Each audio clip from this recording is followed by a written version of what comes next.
Marvin, and a developer and researcher. I think co-founder at Arc Labs. So I wanted to ask you a couple of questions about your project to be able to help others who are riding this bounty to be to communicate. So yeah, please introduce yourself, sir. All right, my name is Fabian the Wise, and I'm the founder at Fiatrouter. I'm moving shipping a lot. Yeah. Yes. Okay, so the first question is what specific Nigerian user behavior or pain point that led you to build this product? Could you describe Yeah. the typical user that you are trying to help and their daily money habits? Okay. So I first came to Web3 to crypto. I wanted to explore DeFi, but I didn't really have the knowledge, and it was really hard for me because I would need to go through exchanges because that was the only gateway we had. I had that time. It was really hard for me. With the little amounts I wanted to get in, I wouldn't be able to withdraw because of the limits and all that. So it was a pain point. I started out building fiat router. So that was the first customer, and later on, I realized I wasn't alone. So I was helping people to get, I'll batch their money and just, help them get the access that they wanted. So it was a pain point for me and a group I found around. Okay, that's cool. That's cool. So more like you're trying to find a way to easily onboard people to crypto, right? Yes, yeah. Okay, so now the next question is how did you validate that this problem was worth solving? And what assumptions about Nigerian users did you have to unlearn in the process of this validation? Okay, so I used to think that the process of onboarding was solved already, that everything was easy and everyone would easily understand the interfaces that existed. Well, that wasn't correct. So many persons around me couldn't understand the flow, and how to, yeah. I mean, many persons were very, very used to their bank flows and all that. But once you mention crypto, blockchain, trust wallet, phantom and all that, they flare up and stuff. So I started looking out for a good interface and a flow that would work, and that was what better out. Uh, this leave them with a bank flow and allow them interact with DeFi or with the blockchain without actually realizing that they are using the blockchain.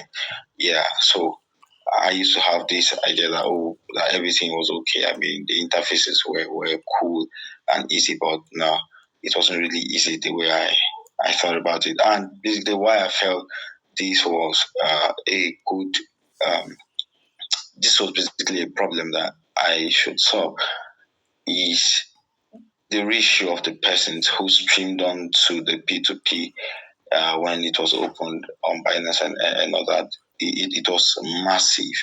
It was really massive, meaning that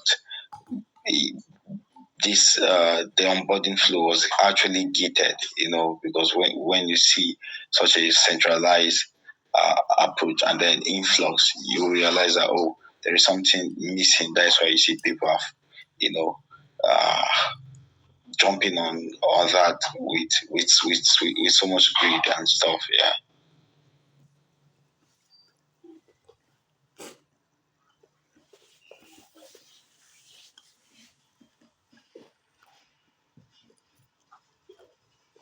Okay, that's awesome. So you are building on blockchain, and but you've made it have to feel like a traditional fintech.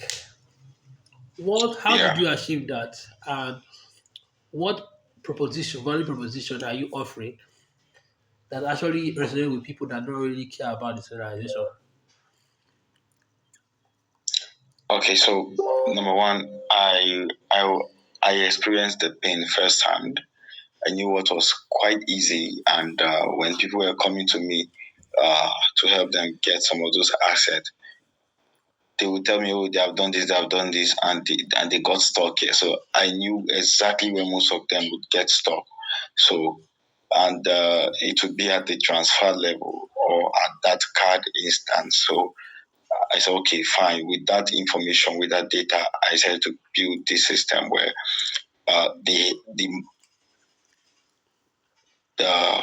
further they had to go was the transfer from their banks or their card input and all that. Yeah. So it was based from it was based off of the the data that I had gathered from my experience, right? That was what actually shaped the structure of what we have today as Fiatrouter. Okay. Okay. So did you remove any type of crypto jargon deliberately from your interface? If you did so, how did you explain the benefit of using this your platform without using blockchain language? Okay, many persons have done tap, tap swap, whichever airdrops. But once you say uh, Web3, some of them have no idea about what Web3 is, but in some way they are, that one time, interacted with this. Basically, once you call blockchain and all that, you get them off, right? Mhm. So the best way is to use what they are already familiar with, the language that they're already familiar with to be able to keep them comfortable. Some persons, if you mention some terms, they feel like, oh, this could be a scam, maybe because of the stereotypes out there and because of some of their experiences or people around them, right? So we decided to take out every crypto jargon from that because we know the benefits of this, and then we also know the repercussions of using some of those crypto terms, getting people off. And sometimes your app can be usable, but when somebody sees that, you just lose them at the first minute, and they are off. Meanwhile, if they are given a push, they would have been able to get through it. Yeah, so we wanted to get off that barrier, that first minute barrier, that first second barrier you get. Yeah, so we decided to use normal language, take away the crypto jargons as best as we could, and then ensure that the most technical stuff they have to do is their bank flow or their normal traditional finance applications interactions. Yeah. Wow, that's good. So I realized that most people that are building on Nigerian crypto products are from two parties are prioritizing a withdrawal first approach. So I wanted to know why you did your platform to be more of like it's not there's no deposition of assets. It's just they send the money and they get what they want. Now, how Mhm. does this particular approach that you've made with Fiat reflect Nigerian user psychology around money and trust? Okay, so I'll just speak about the main reason why we did this, why we use this flow, right? I've been working on DeFi, bots, Sniper bots, and all that for over 3 years now. Non-hacked, no security breaches, and all that. Meanwhile, many of the bots actually had the heat, right? But none of mine had that. One thing I realized was um, keeping user access or you having access to their keys can give the platform some kind of vulnerability leaks. Now, this is the reason people will become interested in it because they know that you have access to that, to all those funds, right? And Okay. then if they hit it, they are pretty sure that it will be on you, so their attention will be diverted Mm. from the attacker to the owners of the platform. It is a psychology that most of the hackers use, right? So when they know that there's going to be so much noise in any platform because the platform has access to to the users' money, right? They easily want to attack that because they know that before before anything happens, I mean, they will have a lot of time to actually clear out their steps or their tracks because of the noise that is going to happen. And then the owners of the platform are going to be head on with the users and all that, and they'll be expected to pay and stuff like that. So, platforms that have the founders, no access to the funds have less eyes from my statistics and all that. So that is one of the major reasons why I never wanted access to user funds and all that. Now the web app is read only. It is read only. Even if somebody gain access to your account, the person can do nothing. Your money is safe. Nothing. The person can take nothing from it. So um, basically, we don't want uh, the vulnerability of the web app, to mean loss of funds. Yeah. That is why we actually structured it this way. So all the security is on the user and his usage of his personal wallet. So it is not on us. We just need the wallet address. We handle our funds, or we handle our routers. They handle their funds.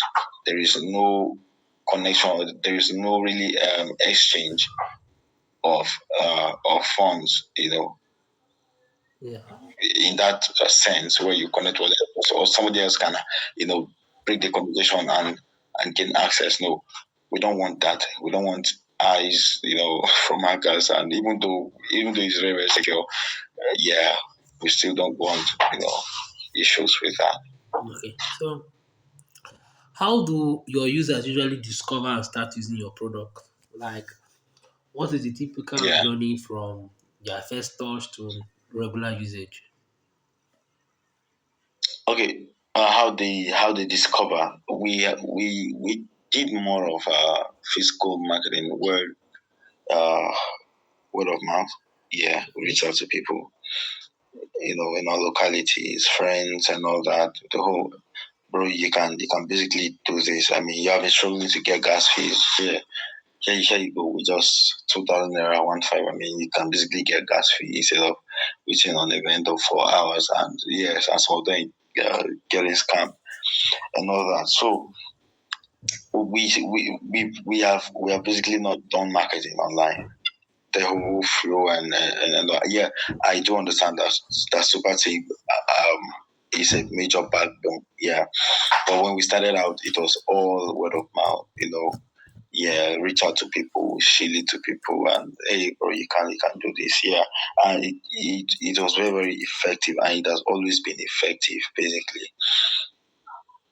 Okay, that's cool. So you are trying to say that you acquire your most of your users mostly through word of mouth. Yeah, Yeah, yeah, okay. referrals. So Yeah, yeah, referrals and word of mouth. So how do you yeah. measure the engagement and trust that you built with users that are skeptical about new financial products? Okay, please, can you come again? Like now that you said you use word of mouth, there are going to be some users that are not really good Yeah. used to new type of financial products, like new type of Mm, off ramping or on ramping product mm, like Fiatrouter. So I want to know, like, how do you mm. measure their trust and their um, engagement with the platform? Yeah, yeah. Basically, yeah.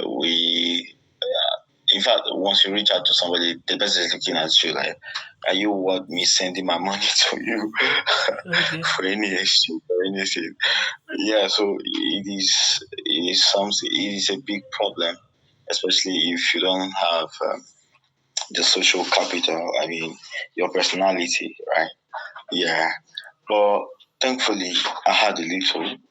And another thing is always been there for the users. Sometimes they can throw questions, and I'm like, hey, let's hop on a call. Let's talk. Maybe I should explain better to you. I'm like, oh, and sometimes I even share my camera. I put on my camera and we talk.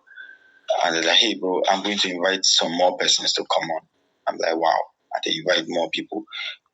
So basically, once you are able to be there when they need you, explain things when they are confused, and help them to understand, it easily builds trust and can translate to more referrals, right? Yeah, and in fact, like this week, I was on a call with some of the persons that actually encountered an error, and I shipped a new feature in their presence to fix their issue. You see, so some of those things, you can, create um, some sense of trust in them and translate to more users. Yeah, Okay. Okay. That's cool. That's cool. That's cool. So I know we know already that word of mouth plays a huge role on how you grow or share news about your community already. We yeah, already understand that already. Yeah. Now, so I wanted to know, how do you handle the technical complexity of keeping Solana while keeping your UX simple? So like how do things happen in the back end such that part that users never see, and how do you mention that this complex shit is not actually affecting their simple UX that they want to, the simple user experience? yeah. So basically, I prioritize doing the hard work,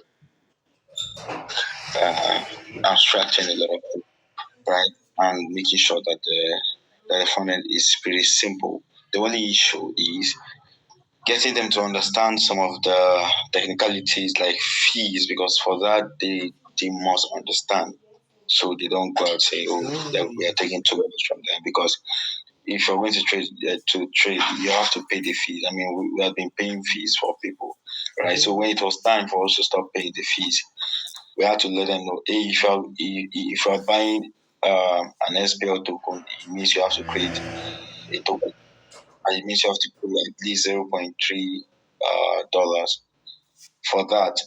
And that is going to your account, because once you want to close that, you are going to claim that so back. It is yours, right? And all that. So we had to explain some of these, just put an information on the buy page without altering the flow you get. So some other persons may decide to add a button. Okay, click this if you want to do this, click this if you want to do this. We don't want to do that. We just want to tell them that this is the best way to do this. So this is the information. This is what you need to know, that this is what you are paying for. But this is the best way to do this. We have to keep the UI this simple. No Mhm. more features. I mean, no more flows, no more adding steps to this. This is okay. You just need to know that this is what we're doing now, and we have to explain. I mean, I had to get on a call sometime to explain, give some of the slave tools. I say, okay, when you want to close it, this is how you do it. You connect here, you take here, empty accounts, and you close your account and you reclaim your soul. We have to do all those educations. We had to give them some of those tutorials, basically. So um, that's how we've been keeping that simple. Yeah, we just abstract things and uh, just place information and educate them about what is obtainable now without adding new flows to the web app. Okay, so hold on a minute. I'm gonna um ask you the next question. Sorry. Okay. So the next question is um what partnership or integrations have been valuable for user adoption who are your key strategic partners essential to your business model? So we know you've been.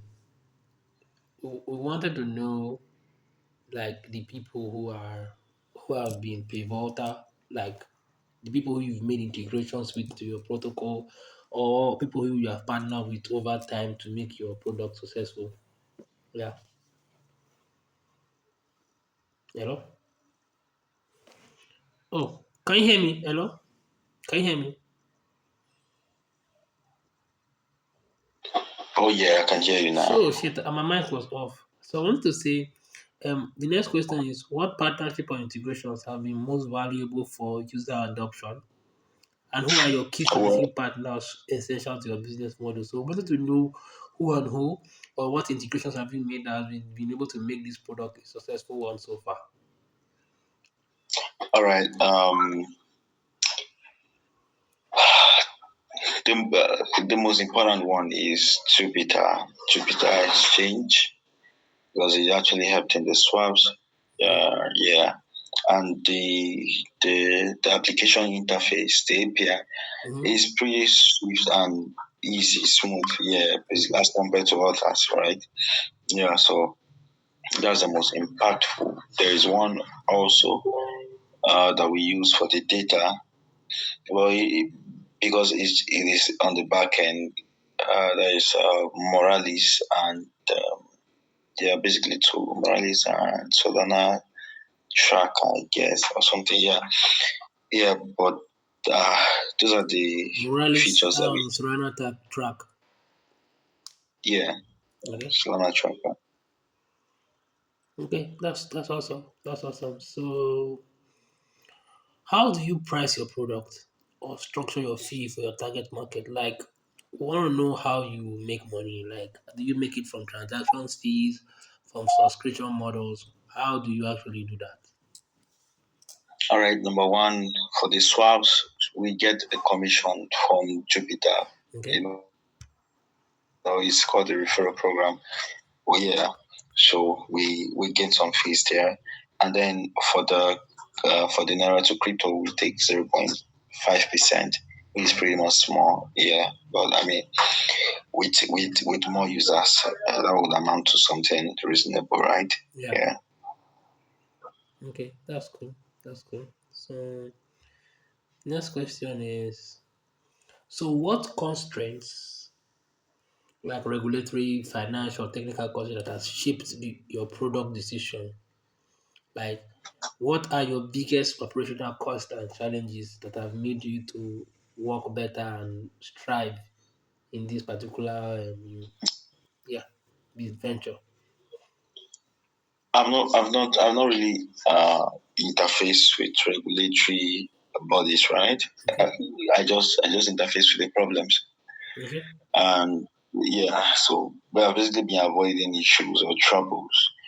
The one issue we had was a report of fraudulent uh, user where someone took a stolen card or something and used it on our system. We had that issue. Um, that was why we basically started thinking about the KYC, right? okay, Yeah, but yeah. So we had that issue and wanted to get license and stuff, but because we were starting out, they told us 21 million, and I mean, for a startup, we didn't have that money, so we scrapped that out and we just put down the transaction limit to 40K. Very pretty small, but hopefully we're able to get license and blow that up and allow users to do whatever they want. Yeah. Mm. yeah. So in terms of operational cost or technical cost, have you experienced any constraints? Mm. Well, uh, I had some money up front for this to run for a couple of years at least, you get, so that we don't have any downtime, so there's no money. So I mean, we are basically building for profit. We are not looking out for just VC or grants and all that. I mean, we are building a business, right? So Mhm. we had planned all that, you know, with the fees being paid for users and all that. We had that plan, and I mean, this can run for the next 2 years without any issues. Wow, Yeah. that's cool. So, what are the most important activities that you and your team normally carry out in a day or probably in a week to make Fiatrouter functional? Like, if you guys doesn't do this type of activities, you probably will not get more customers, or the customers probably will not get an efficient runtime or efficient usage of the platform. We vet and weigh our LP and how often users are interacting with the application.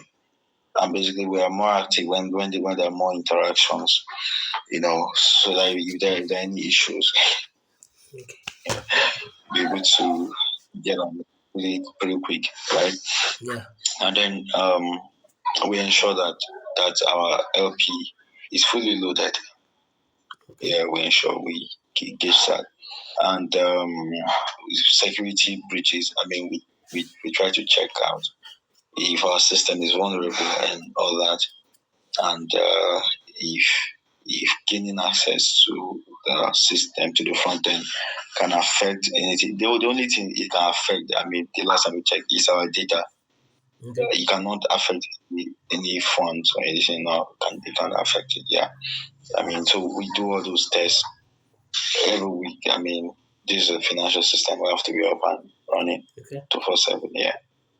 So, how do you balance mobile optimization, security, and usability?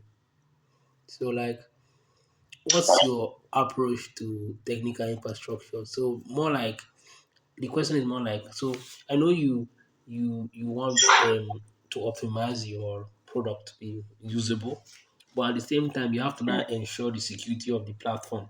I know you've mentioned a bit about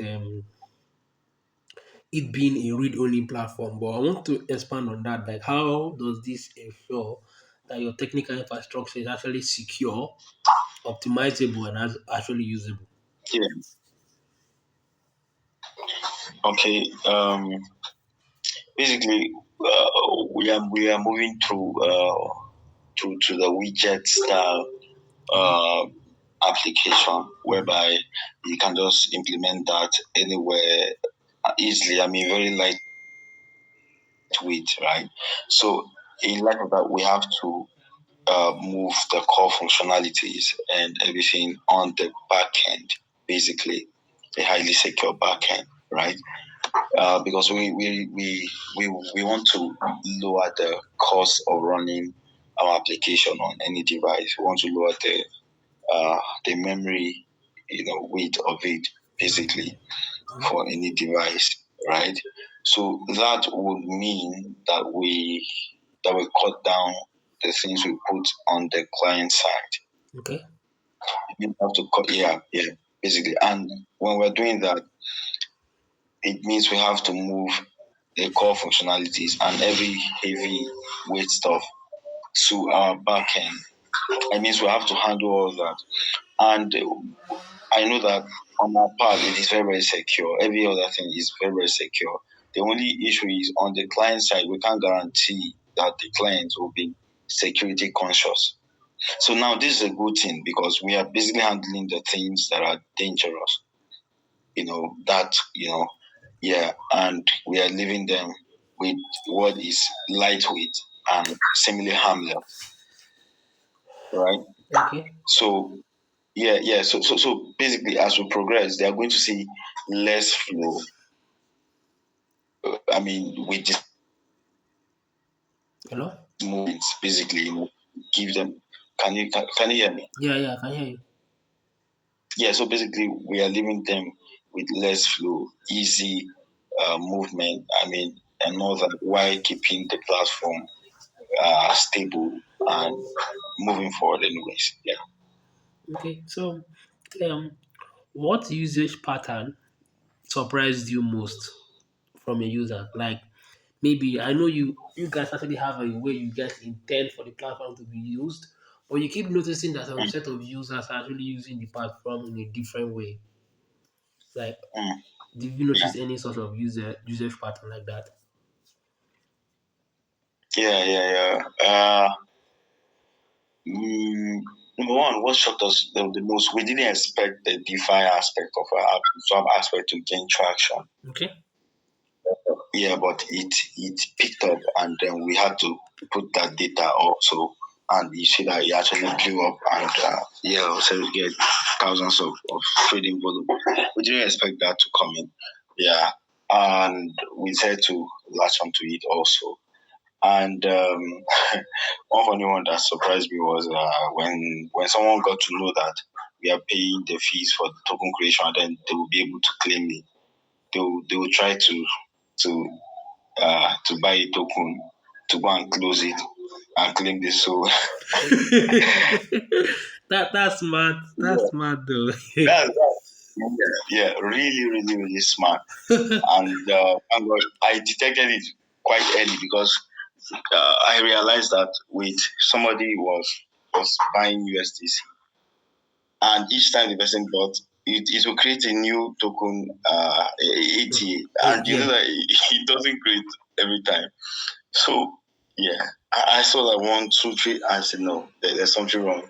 So and I realized that I had put out this information in the group that they'll be able to close it and stuff. So I was basically I delayed to push the update that was going to make them pay the fees instead of us because I mean that was safe now, but I delayed and that person was doing it already. So I pushed the update immediately, and the person tried it again, and they debited it, and the person was annoyed that they are taking his money. I said, no, you created you created an AT.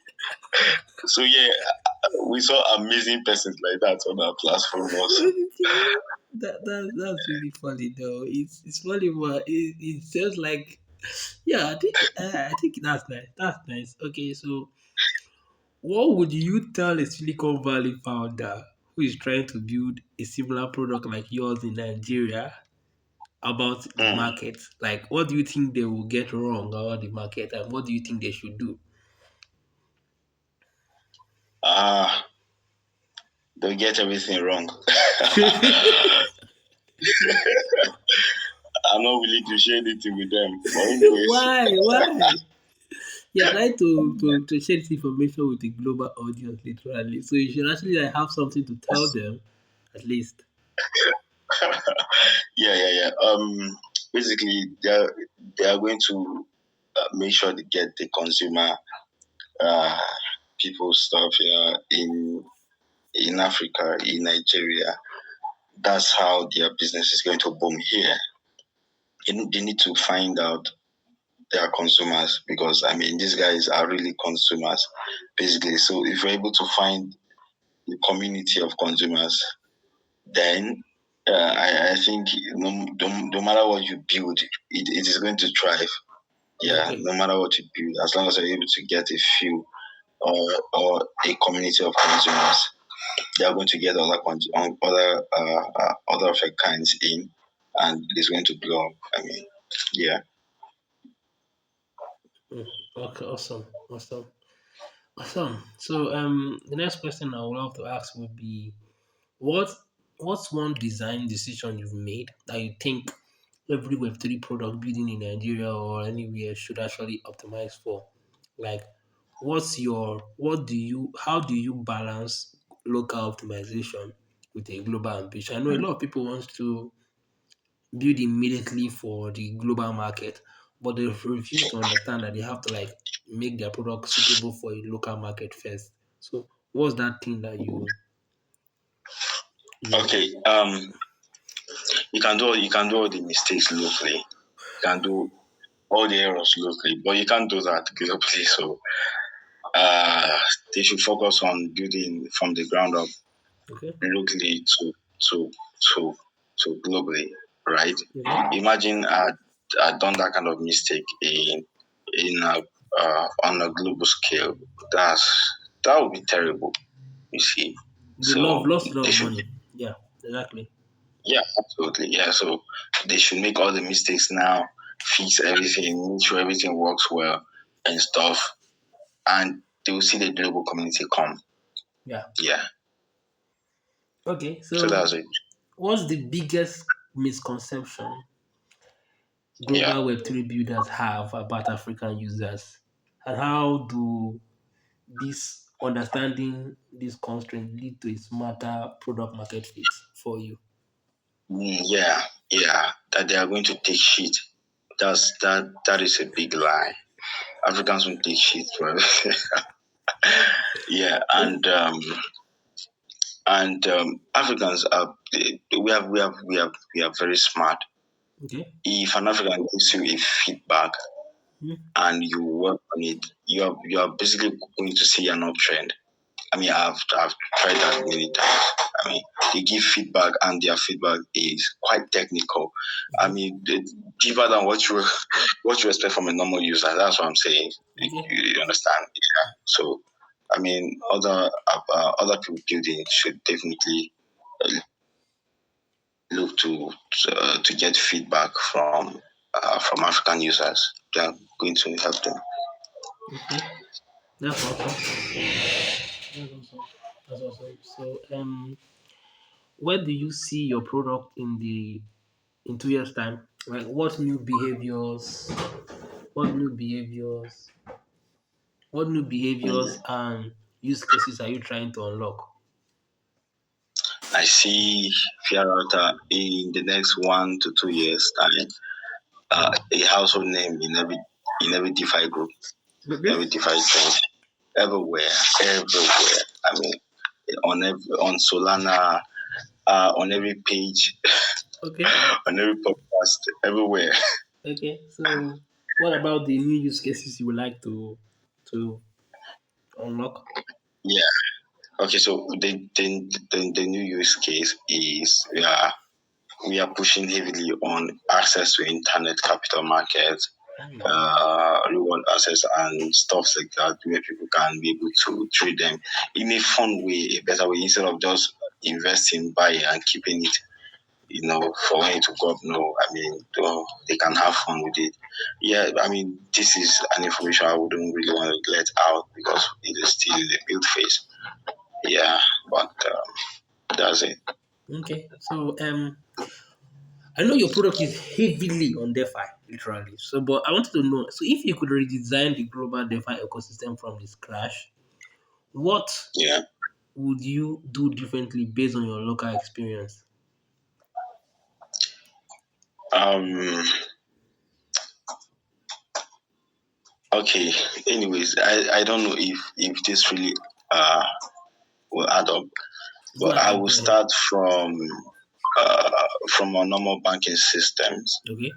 Uh, I would basically infiltrate from there and then build something from our normal financial systems Mm-hmm. and then push it out from that standpoint, because basically our current DeFi system is started outside and Mm-hmm. trying to get Mm-hmm. into the financial system. But that is a big problem now because they are seeing it as a threat. But if We build if from. they are started it from the normal financial system and built out, right, it would have been easy for adoption, basically, Okay. That's just like all. the CBDC is doing now. Yeah. That's awesome. That's awesome. So, the last question here is going to be like, what metrics do you have for us to be able to know that you guys have been profitable and you guys have had product market fit, like the amount of users, transaction volume, something that I can take home for the guys at the research guild. Okay. Putting up our website now Okay. so I can cut numbers. Oh wow. Oh, we have about 20K for now. So 400 users. I'm shocked. We have about 406 users now, okay, and 286 active addresses. Oh, this is quite small, okay. but fine. Then total transactions 1,328. This updates every week. So, What about volume? The volume, pardon? transaction volume. Okay, 20K. Yes, 20K Is it total or just for the week? total. Okay. Total. Okay.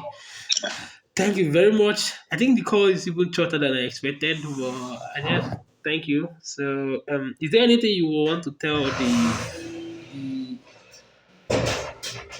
Yes, the user, yes, there is. to founders and everybody else? Yes, Yeah. there's something. Everyone that listens, uh, everyone that listens to this, go to fiatrouter.com and create Mhm. an account and trade. Yeah, Okay. swap your tokens there and Okay. support us. Okay. Thank you very much. This has been a lovely call. I really appreciate having you here, and I really appreciate you coming over and having this discussion with me. And I hope you had fun as well. And I hope it was a Yes, fun discussion too. yeah, yeah. Thank you so much Yeah. for this platform. Yeah. Thank you very much. So probably we'll see again. Maybe we'll do this one next time. Thank you very much, All right, and bye for now. Thanks. bye. Bye.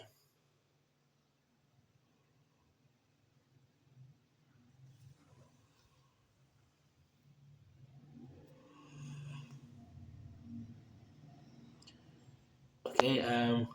I'm Marvin, and this was a lovely conversation with Fabian. And probably we'll meet again in the next call. And thank you very much. Bye, guys.